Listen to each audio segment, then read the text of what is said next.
Bonjour tout le monde. Alors, le plan aujourd'hui est le suivant. Nous allons commencer notre unité sur les écosystèmes et on va faire un peu de lecture, un peu de travail personnel qui se rapporte à cela. Donc, l'idée, c'est de commencer notre année.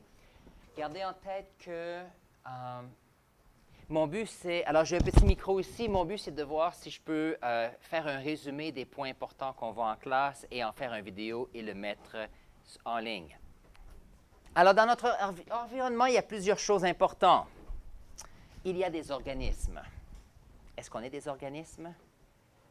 Oui. Souvent, on pense à notre environnement, on regarde à l'intérieur, mais on oublie qu'on fait partie de celui-ci. OK. Il arrive que nous ne portions pas toujours attention à ce qui nous entoure et en science, c'est important de faire des observations. Donc, hier ou avant-hier, on est sorti à l'extérieur pour faire des observations. Le début des sciences était toujours l'observation parce que lorsqu'on observe, on peut faire une réflexion sur ce que l'on sait et ce qui nous entoure. Et ça, c'est toujours une relation qui est très importante. C'est important en sciences.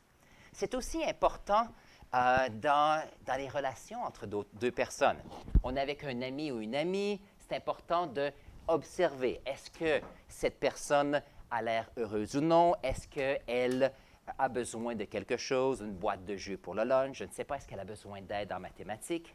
Peut-être c'est les émotions, donc on ressent, mais c'est une observation d'une autre personne. Et une fois qu'on a des observations, on peut aider l'autre personne. Nos amis, c'est la même chose. Ils nous regardent, ils nous observent et c'est comme ça qu'ils savent si on a besoin d'aide ou non dans la vraie vie. En science, c'est la même chose. Une fois, je suis arrêté et j'ai regardé. Le 1er mai, ça ici, c'est un arbuste et ce sont des fleurs. L'arbuste se prépare et au printemps, ils vont faire des fleurs pour avoir moins de compétition avec les pollinisateurs. Après un certain temps, les fleurs tombent et les feuilles vont arriver. C'est intéressant, j'ai d'autres photos. Alors, au printemps, donc il y a quelques mois, les fleurs, il y en avait seulement dans la moitié du bas. Il n'y a pas eu de fleurs du tout sur la partie du haut ici. Donc, vous savez, cet hiver, il y a eu des moments où il faisait très chaud, dans le mois de février, après dans le mois de mars, et après il faisait froid. D'après moi, les parties des fleurs dans le haut de l'arbuste n'ont pas réussi à être conservées. Donc, au printemps, toutes les fleurs qui étaient en haut ici n'ont pas éclos. On a eu des fleurs dans le bas ici, et éventuellement, on a notre arbuste comme ça. Donc, c'est une observation. Donc, cet arbuste, il y a un stress. Donc, c'est des observations que j'ai pu remarquer. Et vous pouvez le faire aussi. Si vous allez du nord au sud, observez ce qui nous entoure. C'est bien. Continuons un petit peu. On peut voir que même depuis 3 ans, alors si on est de mai 2015 à mai 2018, il y a à peu près 300 millions de personnes. 300 millions de personnes, donc c'est à peu près 100 millions de personnes par année. C'est beaucoup de personnes.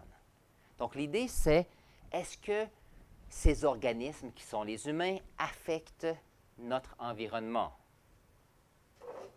C'est une bonne question. Est-ce que tout le monde peut déménager à Oakville? Non, pourquoi pas? Yeah. Il n'y a pas assez d'espace et de ressources. Quelle est une des conséquences avec le fait qu'il n'y a pas assez d'espace, mais qu'il y a beaucoup de personnes qui veulent venir ici? Voilà, s'il y a trop de personnes, il y a trop de compétition. Qu'est-ce qu'on a vu jusqu'à maintenant? On a parlé du fait qu'il y a des écosystèmes. On a parlé qu'il y a des organismes dans ceux-ci, incluant les humains. Donc, plus humains. Et bien sûr, il y a notre environnement qui est important. On a aussi mentionné qu'il y a une interaction entre ceux-ci, donc nous dans notre environnement, mais tous les organismes aussi. On a mentionné tout à l'heure qu'il y a des biomes. Et les biomes, ce qui est intéressant, ce sont des écosystèmes qui sont similaires ici. Pour ajouter à cela, voyons voir, on va dire, il y a aussi ce qu'on appelle des climatogrammes.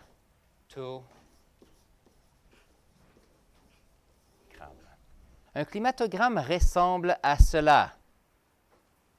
Voyons voir, on va grandir ceci un peu.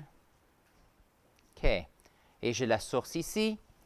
Alors, si on regarde cela, alors ici en bleu, pensez à de l'eau. Et en rouge, pensez à de la chaleur ou à du feu. Regardons le graphique. Pensons mathématiques. Quelle information est-ce que nous avons sur le graphique ici?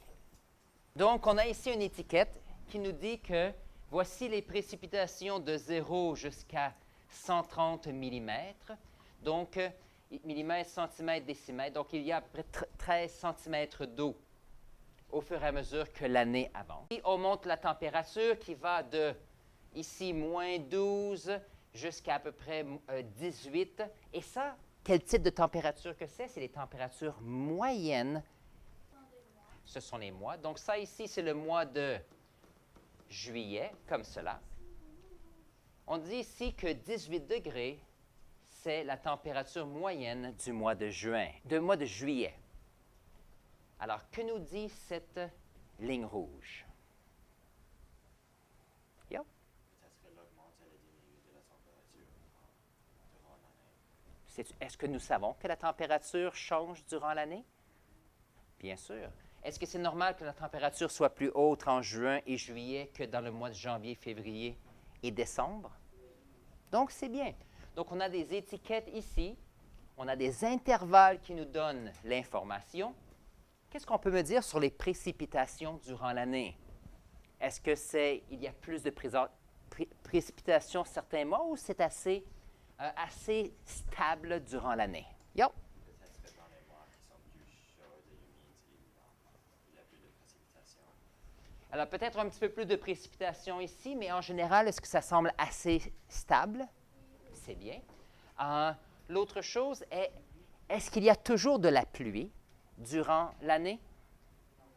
Comment est-ce que les informations sur le type de précipitation, donc que ce soit de l'eau qui est liquide ou solide, on n'a pas besoin d'aller visiter Québec à tous les mois pour savoir. Un graphique comme ceci peut nous aider. Comment est-ce que je sais que c'est de l'information à propos de Québec, de la ville de Québec? Oui? Ah! Est-ce que les titres sont importants sur un graphique? Très important.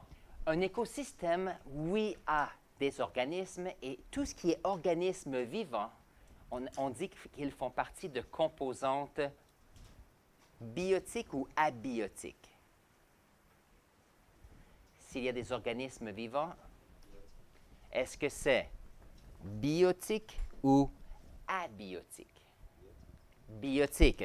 Pensez à la biologie. Biology, c'est les êtres vivants.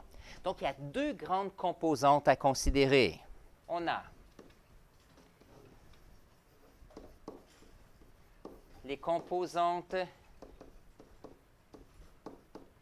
biotiques.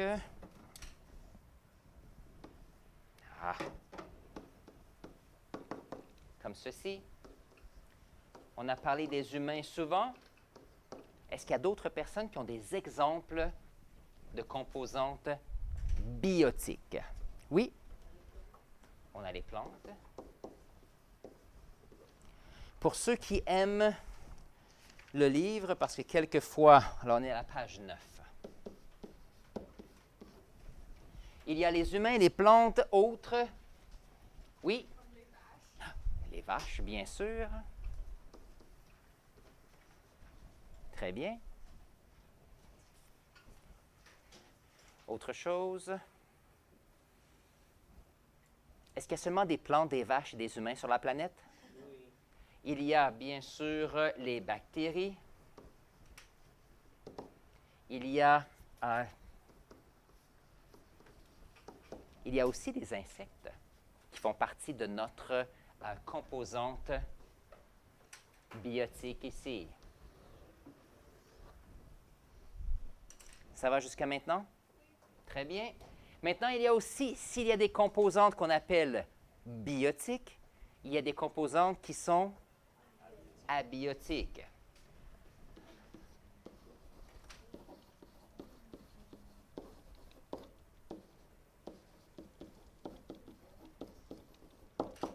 Les composantes abiotiques. Le climatogramme nous donne des informations sur les composantes abiotiques. Maintenant, qu'est-ce que c'est? Très bien. Je vais vous donner à peu près 5 minutes. Quelle heure est-il? Je vais vous donner 5 minutes pour me dire qu'est-ce que c'est les composantes abiotiques. Il y en a 4. Vous allez pouvoir trouver des informations soit sur votre téléphone, tablette. Ils sont aussi dans le livre si vous voulez.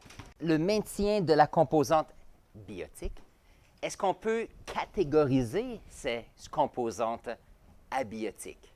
Très bien. Donc, il n'y a pas de cellules du tout. Donc, pas de cellules. S, c'est pas vivant.